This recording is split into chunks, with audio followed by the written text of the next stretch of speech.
Well, good evening, ladies and gentlemen, and thank you for being with me today. And good morning to our friends in Australia, and greetings to all of our clients in New Zealand who are with us here as well. Great to have you all with us for this, the first webinar of 2017. And wow, you see the heading that I've got here, the highs and lows of 2017, and I think we're going to see both. It's going to be exciting, it's going to be dramatic in parts, and we're going to see, I think, huge volatility. Let me welcome all of you also from Europe. We have a number of people with us today. I don't wish you to think I've forgotten you, because I haven't. Let's move on now with the interesting topics to talk about. Markets are rational, orderly, and sometimes predictable. That's our motto here at the Daniel Code, and let's see what's going to be in store with us, what was and what will be. 2016 was a year of surprises and change. I've taken this particular page from a previous webinar because nothing much has changed in the history. We have Brexit, the big shock of Britain choosing to leave the EU. We lost Cameron, and we got Boris, who hasn't been such a standout so far, and of course the ubiquitous Mrs. May as the new Prime Minister of Great Britain, and she's a bit in the same class as Boris. Trump been the biggest story all year, and we got plenty of President-elect Trump and his lovely wife Melania, who we don't see much of these days since the election, which is a shame, and of course Ivanka, whose husband Jared Kushner is going to be one of Trump's senior advisors. We lost the Obamas and we lost Hillary, but they may not be far away. Obama in particular, I think, has plenty of ambitions left still to fulfill. Lots of Hollywood celebrities excited us by promising to leave us, leave the US, and unfortunately that hasn't happened, which is a shame. Certainly any part of the world would be better off without most of them. 2007, I've kept another one of the headings from a few weeks ago, a fortnight ago, I think, perhaps a fortnight incidentally. I know it's not a common phrase in America in particular, very common in Britain and Europe. A fortnight is 14 nights or 2 weeks. I see from one of the dictionaries of modern day language that expression, a fortnight, is about to be removed from the list of modern day language. So if it's not something you use, don't be particularly concerned about it. Apparently not a lot of others do either. But here we are with the hopey changey thing, which was Sarah Palin's sarcastic take on Obama's campaigning catchphrase. But I think 2007 really is going to be the hopey changey thing. We're seeing at the moment massive amounts of hope, unbridled hope.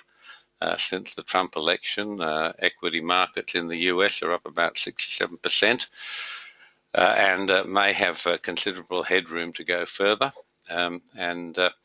But I think that's going to be tempered with some reality along the way. The biggest point I want to make in this webinar is that, in my view, a new Cold War with China is starting. And that comes basically from Rex Tillerson's comments today in his Senate confirmation hearing. Tillerson is Trump's nominee for Secretary of State, one of the most important of the posts available to the president in the US, and he's presently the chief executive of Exxon Oil.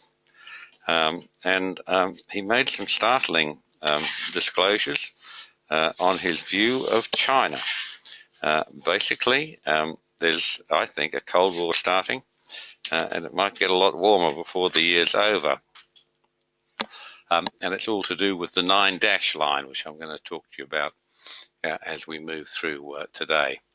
I think we are also going to see this ups and downs of Trump's popularity with the electorate.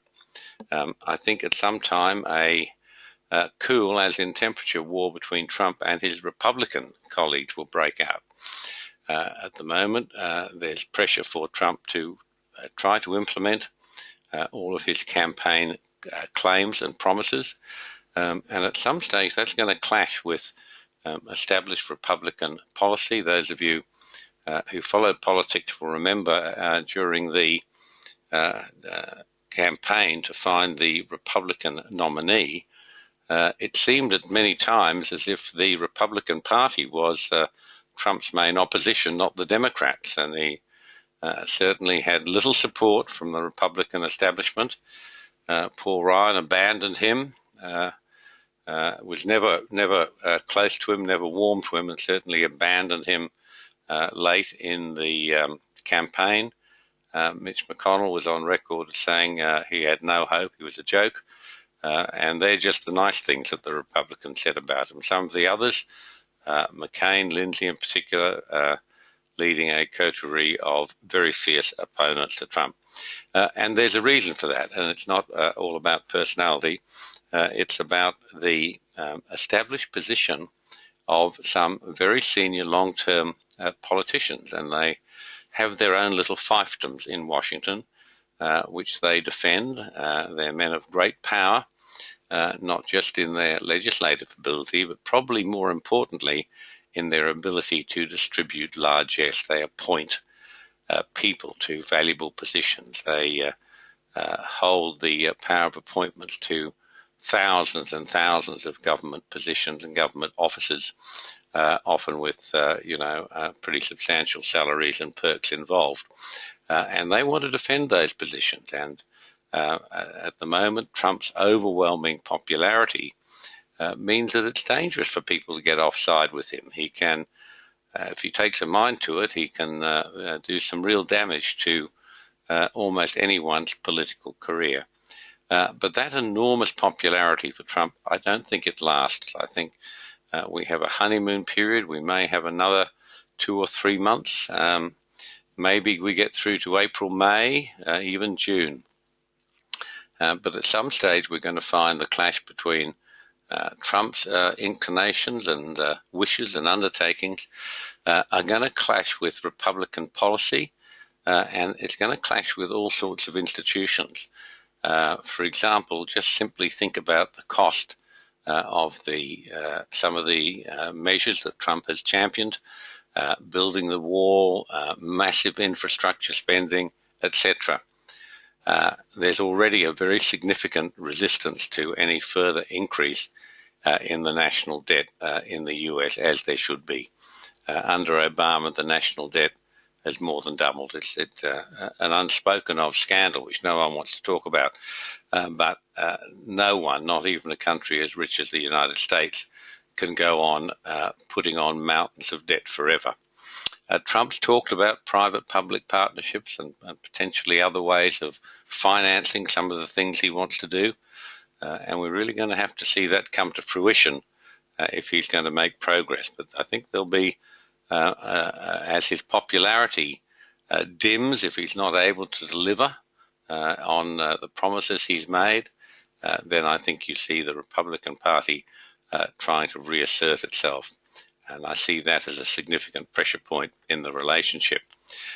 Military tensions in the South China Sea and in Eastern Europe will intensify. They've been intensifying on Russia's borders with Poland and other Eastern and Northeastern European countries for a long while. Massive, well, significant at least, American military increases going into Poland, reported in the last week. And you have a liberal media that's absolutely focused on Russia at the moment to the exclusion of all other problems. And I think they're missing the point. I think what may happen in the South China Sea is going to be the real flashpoint. And that leads us to the 9-dash line, which you need to know about. And the 9-dash line, here's a map of it. I've gone one too far. Let me go back. Here's the 9-dash line, and you can see the dotted blue line is the United Nations law of the sea, the United Nations Conference Law on the Sea, that sets the territorial limits of each country. On top of that, you can see the red line, China's claimed territorial waters. And that follows what was started off as life as the 11-dash line after World War II and is now called the 9-dash line. They've taken a couple of dashes off to accommodate the territorial ambitions of Vietnam, which is as a communist country enjoys good relations and support from China. This is not quite complete because the 9-dash line extends up to impinge on a lot of the sovereign territory of Japan, a number of outlying islands there that Japan administers. But you can see that this is a massively important area of water. There is $5 trillion worth of trade annually going through this area in seaborne traffic. And what is really happening here is that there's a number of very small islands and shoals, some not more than much more than a grouping of a few rocks that China has historically claimed as their territory. And what they've been doing in the last half decade, at least, maybe a bit longer, is they've been building islands out of these I suppose you'd call them geographic features. They're not much more than that. Some of them literally are no more than a collection of rocks. But China's been dredging and building these features into islands, artificial islands. Some of them they've made big enough to take landing strips for military jets.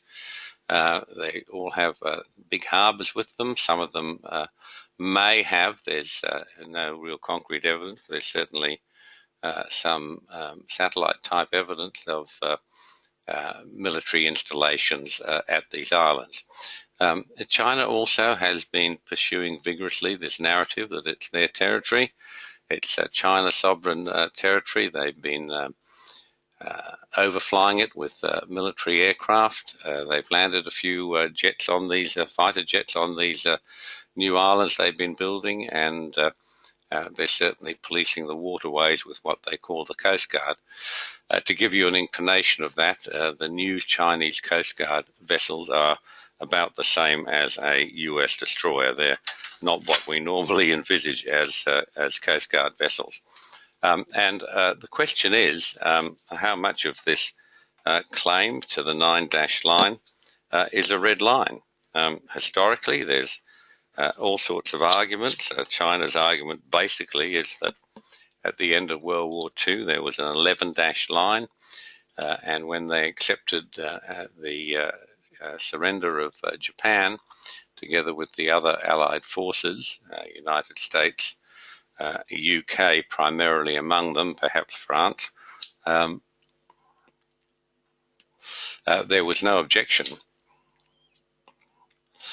by the Allies to the adoption by China of the 11-dash line. Anyway, there's plenty of objection now, and China certainly has had a long-term policy of building up these various features throughout the South China Sea and claiming sovereign territory over them all, including a 200-mile exclusive economic zone from each of these features.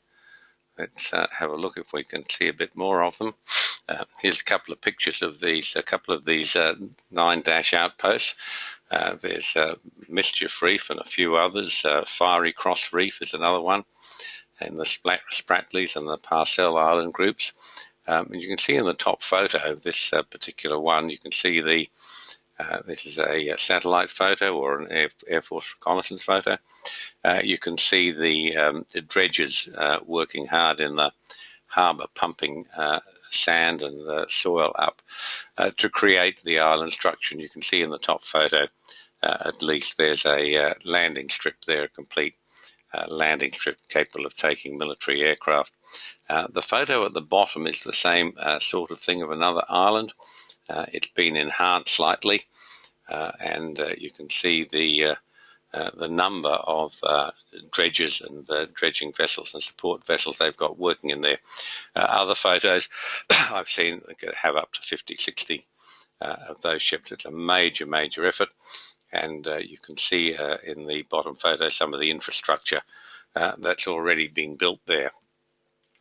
And today, of course, we've had the comments from Rex Tillerson, Trump's nominee for Secretary of State, that China's push through the South China Sea to establish these outposts, he says, has been caused by America's neglect under Obama, and that it is necessary to send a strong message to China that this island building will no longer be tolerated by the US, and that they will not have access to these islands. Now, to me, that's a biggie. Perhaps I'm a bit more sensitive to China issues than you are. Australia is vitally dependent on China as its number one trading partner. And of course, we're part of the collateral damage that could be involved in any disputes in the South China Sea, because a great percentage of our exports and imports are traversing that region. I think it's a big deal. I think it's the number one thing to keep your eye on in 2017. And I think if it gets hot and steamy, it could potentially have a big effect on financial markets. So here we have what we see coming up. You've got the historic issue of the 9-dash line and China's determination to enforce its claimed sovereignty over those various features inside the 9-dash line. You've got Tillerson as the nominee, presumptive going to be the US Secretary of State, very aggressive towards China in his testimony yesterday before the Senate, and quite extraordinary, really. I don't know how far this is going to be government policy and how far it's Tillerson's personal view, or indeed how far it's the usual political play acting to satisfy the Senate in its confirmation process. But I suspect very much that it's pretty real. Tillerson's not a politician, and he's certainly never been a diplomat, and he's spoken in the sort of rough and direct language that you'd expect from a very senior businessman. And it sounds to me like he really means it. I think Trump is prepared to pull the whiskers of China, who he's said he will list as a currency manipulator in the first couple of days of his presidency. Add to that people like Marine General James Mad Dog Mattis, who's likely to be the Secretary of Defense, and these are people who believe in the use of military power. When Mattis was the head of Central Command, some American military people were killed by the sort of sheer associated super defense forces that Iran's been running in Iraq and Syria in support of the Shia causes there. And Mattis was on record as saying that they had proof these advanced personnel weapons had been supplied by Iran, and he was in favor of taking out a major Iranian power plant by way of bombing or special forces. So he's certainly a guy who believes in the use of military power, and he's going to have a few colleagues in Pentagon and other key positions. So we could be talking about some real economic pressure here. Trump saying that China is a currency manipulator, which it undoubtedly is. But here's the real number: $2.75 beats $29. If you don't know what that means, $2.75 is the average wage of a Chinese automobile worker, and $29 is the average hourly wage of a US automobile worker. And the question for me is, all of this protectionism and ideas of forcing or more than encouraging, pretty well mandating the rebuilding of factories and labor-intensive businesses in America, at what stage does the appeal of globalization, that is the ability to have goods made in a global economy at the cheapest price, at what stage does that come into conflict with the very popular idea of creating a whole lot more factory and semi-skilled jobs in America? I mean, I applaud what Trump's saying. I think the emotion behind it is perfect. I just question the reality of how far it can go, and what the cost of that all is. That's something else that's going to play out pretty much in 2017, I suspect. As a adjunct to that, we're going to see probably tariff and certainly currency wars. The currency wars have been going on for a while. Almost every country is trying desperately to devalue against the US dollar, and the high US dollar is seen as a good thing by some Americans, but it too has its limits, because a high US dollar makes imports to America cheaper but exports more expensive, and it works against the export industry in the United States. Tariffs are going to be Trump's bashing around the threat of tariffs in a pretty aggressive way, and this will undoubtedly have consequences if it goes past the stage of jawboning. And there's no doubt also that China has been a master manipulator of tariffs and other forms of protection. In fact, I remember when Bill Clinton approved of China joining the WTO, the World Trade Organization, I was scratching my head saying, I mean, why? What does he possibly believe they're going to play by the rules, which largely they haven't. This year, 2017, in many ways was to be the start of China's coming out parade. They've been building up their military steadily over the last couple of decades, very much so the last decade. They've got their first aircraft carrier sailing around the South China Sea right now. It's not a terribly sophisticated piece of equipment. It was actually a half-completed Ukrainian project that went broke, and the Chinese bought the hull and then completed building it as an aircraft carrier. It's nowhere near state of the art, of course, but they are in the process of training their staff for amphibious operations, and running aircraft carriers is a very particular skill that the Chinese don't have, but they're developing it.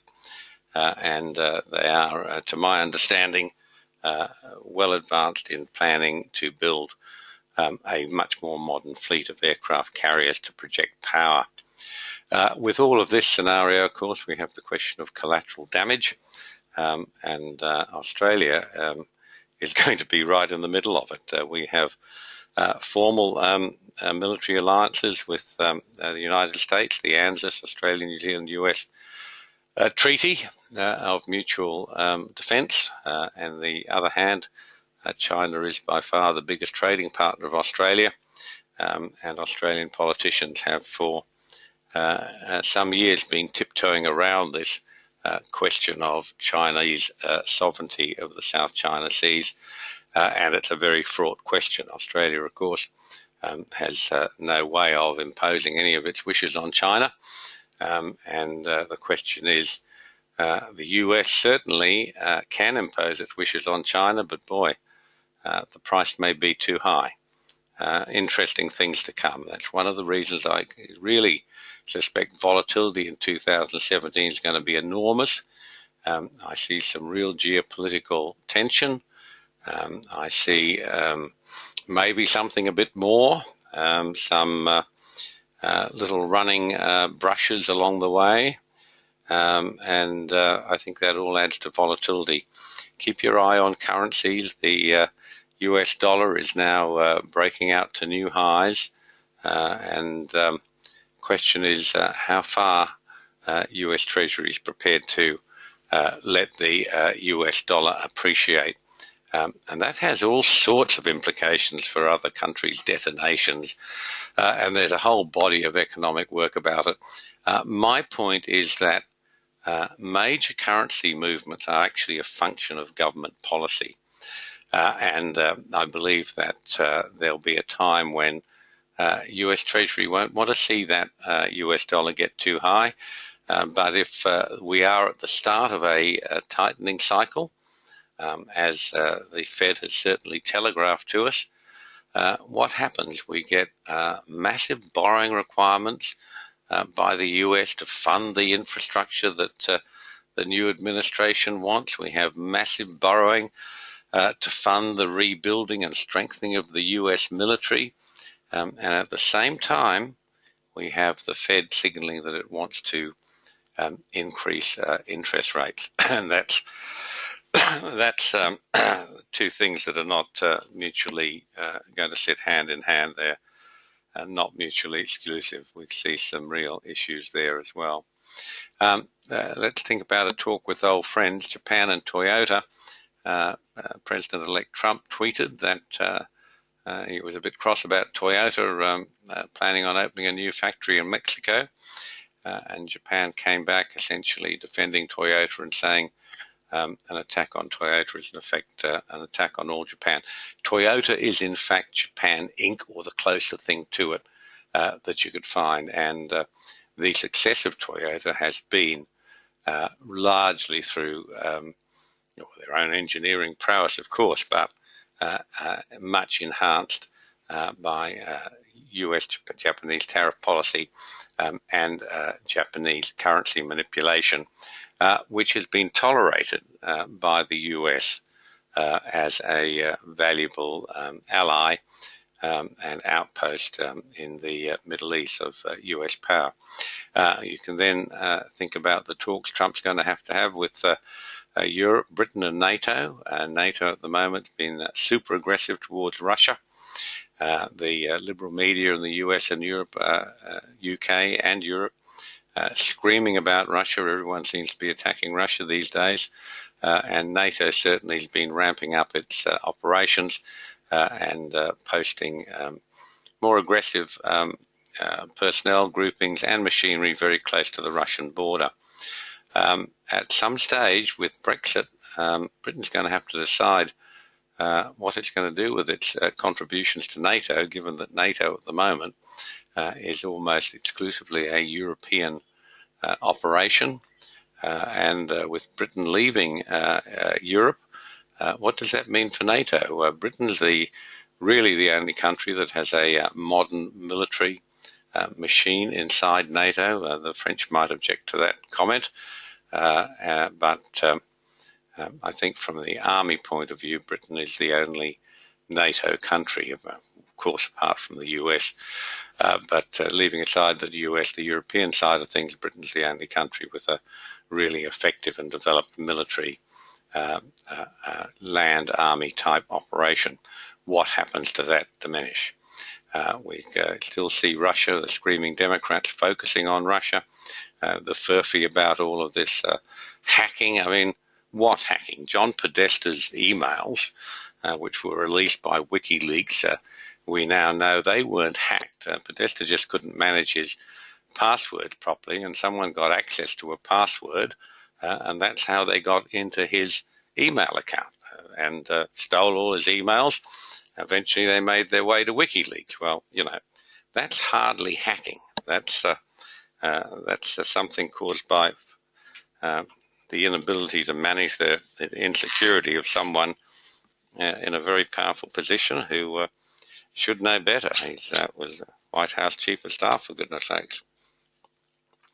And liberal media, US and UK, in my view, focused on the wrong thing. They're still so focused on Russia that they're overlooking the coming problems in China. From there, we move to Iran and Syria. We have this dreadful deal that Obama's done with Iran, which is supposed to stop them having nuclear weapons, but it won't. It simply delays that.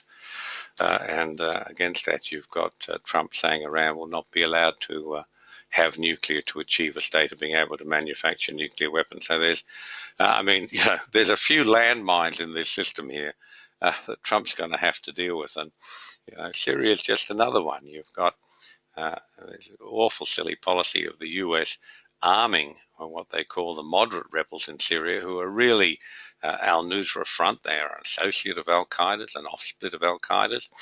And you've got Russia supporting Assad very effectively, and Russia's main cooperative force in Syria is Turkey, who are vitally opposed to Assad under the usual, Shia-Sunni divergence in Islamic relations. Oil, I think, is something to really keep your eyes on. For the last 4 decades at least, the world has been held hostage by Saudis and other Gulf players to their command of the massive, massive oil resources that they have. I think what you could see is that Trump will certainly move fast to loosen regulations on oil production in the US. He'll make production of shale oil much cheaper, therefore it'll also get more efficient. And I think somehow or other he is going to have to find a way to allow new offshore drilling in the continental United States. It is quite possible, once those two things happen, that the Saudis become a whole lot less relevant in terms of their hold politically on the West. And that would be a good thing if that happens. I think watch that space with oil in particular. I'm not talking so much about the oil price. I'm talking about U.S. oil production. I think that's a big player coming up. Let's still talk about false news again. Been an absolutely huge topic, particularly in the US, where this liberal conservative media battle's had such fun during the long presidential cycle and is still going on and arguably getting worse. I see there are some news outlets having a little bit of shame over some of the things they did, trying to restore some basic rules of good journalism, but that's not exclusive by any means. And some of the false news stuff is just rubbish going on again and again. Same thing, you're seeing this in UK and Europe over Brexit in particular. Absolutely UK media absolutely fixated over Brexit. Next month, Mrs May, the new Prime Minister in Britain, has to give formal notice of Britain's exit. Of course, the election was over June last year, but under the terms of their treaties, she has to give that notice next month, and presumably soon after that we start to hear what her plans are, and that appears to be another intractable position. Britain wants to keep access to the common market on preferential terms, but is not prepared to adopt the other 4 European freedoms, particularly the unlimited freedom of movement of other members of the EU. So really this fake news story goes on and on. Little news is true. Pensions and budgets have been the big lie. We see that starting to bounce around more since I first talked to you about it. Conventional media, the print media, which is also digital media these days, is highly invested in harvesting revenue from some major sources. One is real estate. All of the advertising for real estate used to be in newspapers. Today, if it's not in newspapers, when I say newspapers, I include digital papers as well. But if it's not in the digital papers as such now, it's in platforms that are largely owned by the big traditional news purveyors. News Corporation, for example. Fairfax owns the other big one in Australia. It's much the same in the US, that the traditional media controls a lot of these websites. So they're harvesting massive amounts, the golden streams of revenue from the advertising, and the same from pensions and budgets, that the financial industry is a huge advertiser in traditional media. always you see these what we call tombstone ads. When they've done a deal, it's advertised prominently. It's PR, of course, paid for by the shareholders, which is like everything else in life. But there's a big lie hiding behind all this. In the case of pensions and budgets, it's this ongoing assumption that has been adopted. Sometimes it's legislated that the trustees can adopt an assumption of 8% per year return. And of course, they haven't been getting it. Many cases, they haven't even been getting close to it, which means these pensions are not funded. And what are they going to do? You're seeing this with the Dallas fire and police, big Dallas police pension at the moment, that it's in the mainstream papers, it's hitting the fan. It's been underfunded for so long because that's what these people do. They usually have a political element to them when they're appointed to these positions. They just kick the can. We didn't, we're underfunded. We'll put it off for next year. We'll put it off for next year. It's the usual political response. These politicians are not here forever, and they're certainly not people who are affected by the bad news. They make sure of that. But rather than face the problems that are there, the simple solution is kick the can, kick it down another year, let someone else worry about it, hope something good happens. That leads you to this, what I call life concepts, war versus social. This is actually a huge issue. And I'm just waiting for your screen to change here, which it has now. And this leads us to our next thoughts on the new and old class warfare, which I call here a fairy tale. And all good fairy tales start off once upon a time, a long, long time ago. Do you remember that? If you're my age, you certainly do. I can remember my mother reading fairy tales to me when I was a very little boy. And that's how all good fairy tales start. Once upon a time, long, long ago. And for our fairy tale, once upon a time, long, long ago, Western society had rules and standards. Class and birth created UK and European rulers and leaders. Meritocracy, that is money, created America's rulers and leaders, who, despite the US's long egalitarian traditions, quickly aped their UK and European counterparts. Think, of course, of the Rockefellers, Standard Oil, New Jersey. Think of the great, the Hearst. Think of the great privately built American institutions and how their leaders of those families tried to build themselves something akin to castles, behaved much the same as European aristocracy behaved. Perhaps it's just human nature when you have enough disposable funds.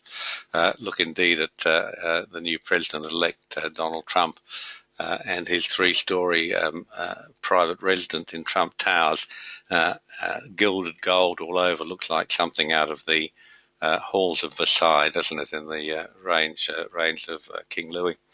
And then came social media, and social media has been the most disruptive influence of all of our lives, particularly the social elements. And my take on that, because to me it is just so obvious, is that once upon a time ladies worried, does my bottom look big in this dress? Now big fat bottoms are somehow desirable. Which is my way of saying to you, the world's been stood on its head by social media.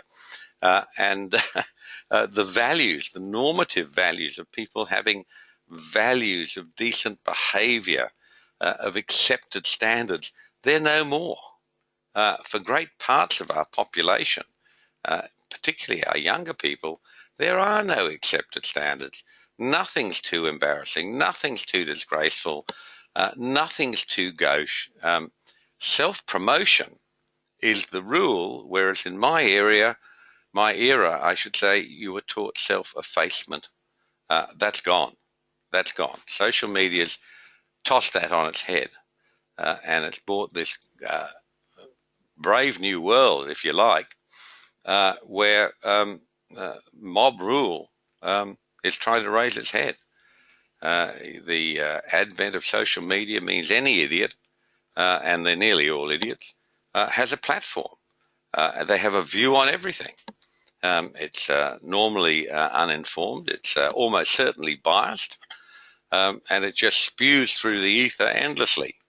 And I don't know if it creates any purpose other than to reinforce and buttress existing prejudices.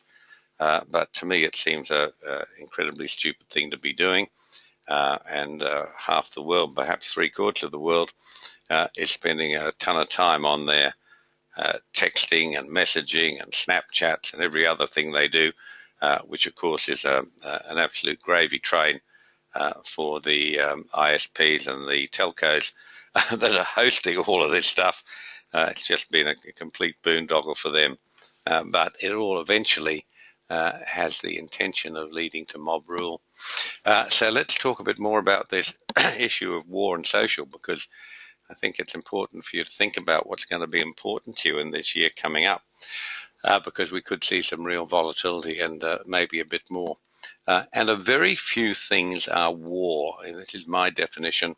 This includes protecting your family and providing for them, creating better opportunities than you had.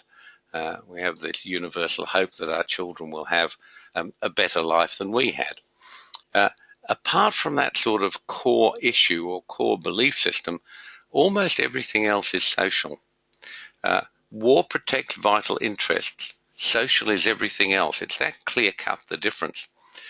And you need to remember that countries too have vital interests. And when those vital interests are disturbed or attacked, the consequences can be quite dramatic. And that's why I want you to think a little bit about this point I've tried to make to you today, that Rex Tillerson's announcement today in front of Congress is signaling the start of a new Cold War with China. Okay, let's no longer dwell on the irrelevant, the mob, and let's go instead to look at something much more important, markets, because this is our business. And don't forget, the business of markets is not being right, it's making money. But on the subject of being right, here's an interesting chart for you. This is actually a 2-day chart of COMEX gold from late April 2016 to date. And I wanted to show you how these Daniel Code time cycles work. It's not something that I talk about on the website very much, but I do teach it in the tutorials. And this is the latest chart, which shows you that since the start of this chart, every major buy and sell signal, every major high and every major low has been accompanied by a Daniel Code time cycle signal. For those of you who are doing the tutorials at the moment or have done one recently and learnt about Daniel Code time cycles, you can create this chart yourself and check it out. This is a 2-day chart. Each of these bars is 2 days, which is a technique I use to get rid of a lot of these little 1-bar counter trends that are so annoying. And you should use the major time cycle, not the half cycle. Use the major DC time cycle indicators, and you'll be able to see this for yourself. And really, it's quite extraordinary, isn't it? We have 2 bars in late November, early December 2016 that have both a buy and a sell on them. That's because they were buy signals that were elected and then reversed, forcing us to take a mandatory stop and reverse, which we have to do with outside bars. But with the exception of those 2 bars, the rest of it's absolutely straightforward. Every turn in this market is signaled by a Daniel Code time cycle. It's I know it's pretty close to 100% perfect in my eyes. It's quite extraordinary. And if you ever get to a Daniel Code tutorial, this is what I will be happy to teach you. Okay, let's see what else we've got in store today. This is gold for Kurt and Boyd, of course, who's always they're great gold bugs. And so, of course, is Harold up in Redding, California. Harold's the king of the gold bugs. They're always interested to know what's happening in gold. This is the weekly chart,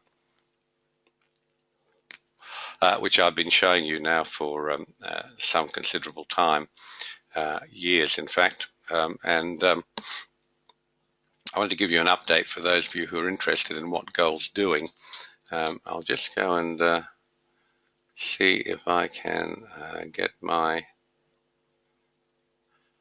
curse my highlighter here. No, I don't have it, so I hope you'll be able to see this cursor. I've put a number of, this is what's happened to gold recently. It made its low here in December, which was forecast almost perfectly by the fourth seal in the Huey. In fact, it was even before gold made its low. And you've had a rally up. What I've done here is I've put a number of arrows on this chart, and I want to highlight to you how all markets are controlled by the Daniel Code numbers. The Daniel Code is the only trading methodology that has specific price levels attached to it. These are not old highs or old lows. These are not Fibonacci numbers. These are nothing you've ever heard of before. These are Daniel Code ratios that are created by the markets themselves, because all market movement is fractal based. That is, each swing in all markets is a fraction of a previous swing, or a fractal we call them, of a previous swing. But I put this heap of black arrows on here to try and alert you as to how important these price levels are. And I absolutely don't know how you trade without them. I've talked to you about this before, but I seem to be drawing a blank most of the time. I certainly have a lot of people who write to me saying they're totally confused about this.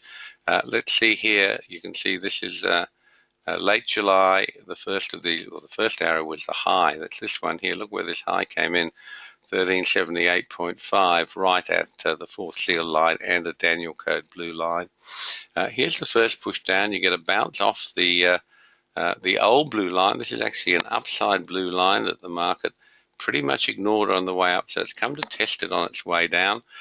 That looks like a good test of line. Apparently it's not accurate enough, because a few months later in September it does the same thing with even higher degree of accuracy, and again a month later.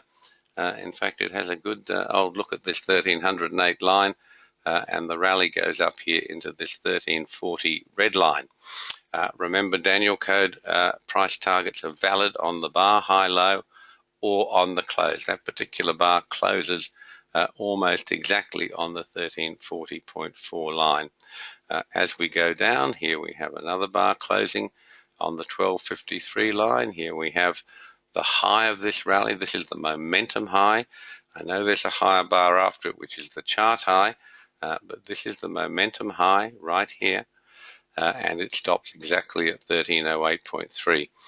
We then have a breakout through that, which reverses at the red line retracement of the operative swing, and down it goes.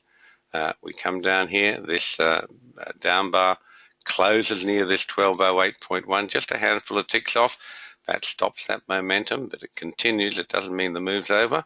3 bars later, here's the next bar. 1156.8 was the low, close enough. 2 bars later, you get a hit on the 1126.4 blue line, and you get these 2 red lines at Daniel Code, excuse me, 4th and 5th seal lines. And once you get that happening, it's all over. That's the low, and you get the rally. And the rally goes straight in, ignores the retracements, and hits the Daniel Code blue line at 1208.1. I really don't know how people can trade without these Daniel Code numbers. We put them on daily charts for you. Under members charts, I do suggest that you take a free trial if you haven't seen them before, or that you go to the Daniel Code website, www.thedanielcode.com, and have a look under the tab that says Chart Archives. You'll see about 35,000 charts in there that I've created since we went public with this business in 2008, late 2007, early 2008. And you can't find a market that's turned anywhere except at a Daniel Code number. Now, merely hitting a Daniel Code number doesn't tell us anything other than its target recognition. But target recognition is the precursor to a market turn. Markets don't turn without target recognition. And if you don't know what those targets are, you're missing out on a huge opportunity to make your trading better and more profitable. This is gold, silver, and the US dollar. And another one of our clients asked me about silver, and in fact he was, just let me find his email, he was kind enough to send me an email asking me to, Eric Kent. Eric, this is for you, my friend. We're going to get to silver in a moment, but this is part of what you were interested in and part of what our gold trading friends are interested in. Gold and silver are hostage to the US dollar. And periodically, gold and the US dollar go into this inverse relationship where dollar strength is gold weakness and vice versa. Now, I have great trouble persuading people about this. In fact, one of my own students, Frank DB, who runs most of the Fourth Seal part of the website for me, just doesn't want to accept it either. But have a look at these charts. The top half of this chart is gold. This is COMEX gold. This is a 2-day chart. And the bottom part of the chart is the US dollar index, DX. I put these arrows on to highlight things. Have a look here. This is the low back in November, December 2015 in gold, and it's the high in the US dollar index. Move on here to this next set of arrows. This is the high in gold and the low in the US dollar index. Up here, here's the next one I wanted to point out to you. This is not complete correlation. When I say inverse correlation, it's not 100% correlation. It's probably 90% plus. But I want to show you the symmetry between these markets. Have a look at this third set actually of arrows I've put on. You'll see in the top chart a big upside bar, a big outside bar shooting up, big disruption. Look at the bottom chart. It's gone the same way, but it's the same disruption. They behaved exactly the same way. There's been a large move caused by disruption in one or the other. And then finally we come to this next set of arrows. Have a look. Outside bar, big reversal bar in gold. Look down below at exactly the same space. Outside bar, big reversal bar in the US dollar index. Here's the latest high in the US dollar index, coincides with the low in gold. This recent rally in gold is all a function of weakening in the US dollar. Up here, I'm cognizant that this recent high in gold is July 2016, where the actual low in the US dollar index is a couple of months earlier. That's why I put these big pink triangles on here to show you it's not complete correlation, but it's a very, very persuasive correlation, and I suggest that you really want to be aware of this inverse correlation between the US dollar index and gold. I've written an article about this some years ago. It doesn't last forever, and it comes and goes, but right now this pattern of the inverse correlation between those two markets is pretty well baked in, and you should be aware of that. Okay, let's move on. Here's our next slide. This is silver for you, Eric. Silver's been on a big tear down. You can see that these blue lines, the ones that have 1.0 or 1.5, these are not Daniel code blue lines. These are simply extensions of a trading range. And that's because we know that all market moves are fractal. So all I've done here, I've taken this high from back beginning of 2011 down to the August low. I've taken that daily range, or that this is a 6-day chart, that period, the range of that move, and I've extended it from the next high that came in here in December 2011. And interesting enough, if you take that range and extend it, this is it down here, 1391 is 1.00 or 100% of the previous range. And that's exactly what you've got here.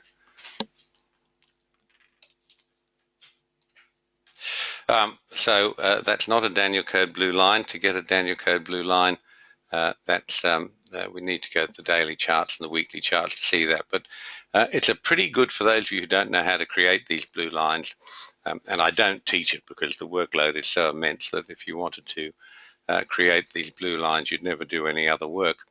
But this is not a bad proxy. What this market's done, it's run down completely 100%. Have a look at this pricing around this low here. They've hit the close, has hit this blue line with some degree of accuracy. We've had a few breaks on the downside from the bar, but I don't think there's a close. There might be one close marginally below it, pretty accurate. And this 2124, Eric, this is the Daniel Code black line. This is the last form of support and resistance in any swing. And you can see that this market ran straight into it, 2124, and that's turned it back down in a big hurry.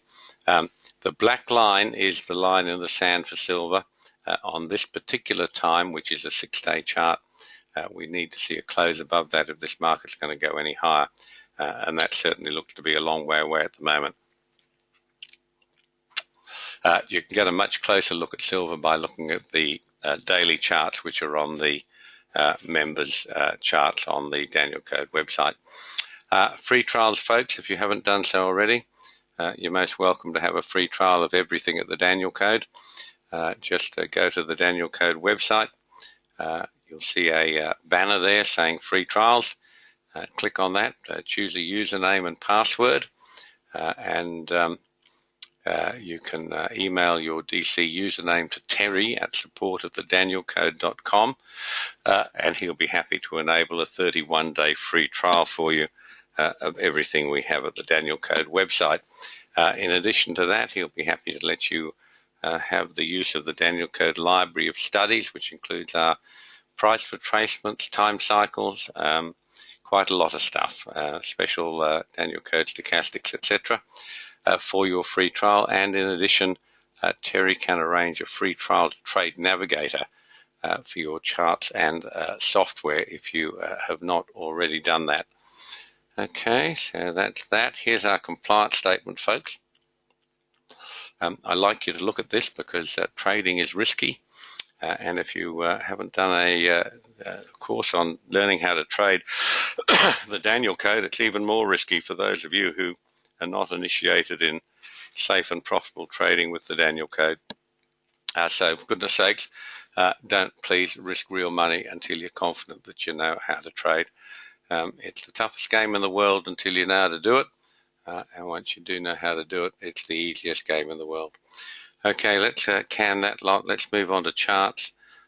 This is the S&P. This is the 6-day chart. This is traditionally, we show you this. It's been running in this Daniel Code trading channel since the low. This is way back in March 2009. And you can see that it's, I'll just scrunch it up for you 1 degree. You can see that it's been running perfectly inside this channel. The darker line in the center is the median or mean. One line is below is 1 standard deviation from the mean. Second line is 2 standard deviations from the mean. And the same on the upside. You can see here that we had one run down to 2 standard deviations from the mean. This was back in June 2011, and this is the second time it happened in February last year, February 2016, and we've only just had the one close below 2 standard deviations from the mean, and since then it's been recovering, rallying. I'm quite aware this is heading to new heights, making new highs, but when you look at charts on the angle this way, as I do, you can see that essentially this is a fairly weak move. This bottom line here, this is 2 standard deviations from the mean, and the market is trying to hold 2 standard deviations from the mean. That is not strong, folks. At that rate, we won't be at our 2400 target until February 2018, which is far too long in my view. I'd like to see the rate of acceleration of this market be sustained at a bit higher trajectory. I also wanted to share with you some US dollar charts to show you the extent of the problems the incoming administration is going to face. This is the Australian dollar, which is a bit of a phony. It's holding up because Australia is a debtor nation. Like New Zealand, it requires large amounts of foreign capital, so it is required or bound to keep its interest rate significantly higher than the US and Europe to attract overseas funds. I expect this to be one of the best shorts of the year when reality hits in Australia's coming towards the end of the most incredible, unimaginable property boom, and I don't expect there to be any huge dramatic crash, but it's not going to take very much for pullback to certainly make it feel like a crash. And we're looking for 67 and then 65 and a half cents out of the Australian dollar, maybe more downside. Let's have a look at GBP USD, Euro USD, even better. Look at this market. I mean, this is just so devalued against the US to be hardly true. This means for Europe, exports to America are very well priced. Imports from America relatively expensive because of what they've done to their currency. No comment about this from US Treasury, but it's something that they're going to need to be thinking about pretty soon. As I said to you earlier, every country in the world pretty much has been trying to devalue their currency against the US dollar. That's the euro, very briefly. I know we're over time. Here's the British pound. This last tail on this is what's happened since Brexit, but basically this move has been going on all the time since 2007. This last move down is quite horrifying. I mean, look at this price up here. This is 2.116. That's over $2 to the British pound. Look where it is now, $1.21. I mean, that's massive, absolutely massive. Let's see what happens here. And here's dollar CAD. I'm sure you know all about this. A lot of my clients, a lot of you folks here today are Canadians. And same thing, dollar strength equals CAD weakness, loonie weakness. That's great for exporters from Canada, not so good for goods going the other way. Remember, about 2/3 almost of the US economy, consumer spending is now in services, not goods, and they're affected exactly the same. Here's the dollar yen. This is a straight out joke. You can see here that this this price manipulation has just been absolutely extraordinary. This high dollar against the yen. I mean, honestly, it's crazy. I don't know why the US Treasury aren't jumping up and down and shaking their fists about this. Anyway, these are all wonderful things to look forward to, folks, and they all, in my view, they all portend drama, perhaps even turmoil. So we'll see what happens. So let's briefly have a really quick look at the US dollar index, which I think is going to be a big key to all of this. And here we are. That's not the futures. That's the index. Let's find the futures. Here it is. And you've all seen this chart a few times before. And what we have here, we had 100 as the outer barrier, and we've had this thing since March 2015, oscillating, trying to force 100, been turned back a couple of times, finding support at the 93.90 level, 93.39 level, and being held back at the 100. It's now broken through that, and it's gone up and hit the next blue line, which is twice the first move out. Again, it's not a Daniel code blue line. The Daniel code blue lines are accurate to about 4 or 5 ticks, but this is not that, because I don't teach this to the public. This is a proxy for the blue lines, and it's simply taking ranges and extending them using our knowledge that all markets are fractal based. Wasn't bad though. 103,270 pretty well stopped this on a closing basis. I'll show you what I mean by a closing basis. You can see that this 102,920, I should say, market's been unable to close above that. You can see some bars going through it, but that stopped this market on the close. How high does this go? You have conflict, the Fed saying it needs to raise rates now. You've got Mr. Trump's administration looking for massive amounts of funding for military, for infrastructure, for all the big ticket items. What happens with huge demands for funds and rising interest rates? It can't be a happy ending. It can't both happen at once, or it certainly can't happen at once for very long. So keep your eye on that, and remember my thoughts that currency movements are predominantly a result of government policy. So we'll see if this thing's going up or going down, and you can take it that whatever it does is largely the wish of the administration. Okay, folks, that's it for today. Thank you so much for being with me. I'll see you again in a fortnight. That's 14 nights, 2 weeks, unless something exciting happens, in which case we'll put on a webinar at short notice. Put a notice up on the front of the website, www.thedanielcode.com. Make sure you're kept informed of all times. Thank you for your attention today. I'm off to the swimming pool. Pacific Ocean's particularly blue today. Surf looks great. I might even get as far, it's about 2 miles from here to the surf, but it's only about 10 meters to the swimming pool. It might come first. A very hot day here, midsummer, at the beautiful Gold Coast in Queensland, Australia. Thank you for being with me, folks. I look forward to seeing you next time. Bye-bye.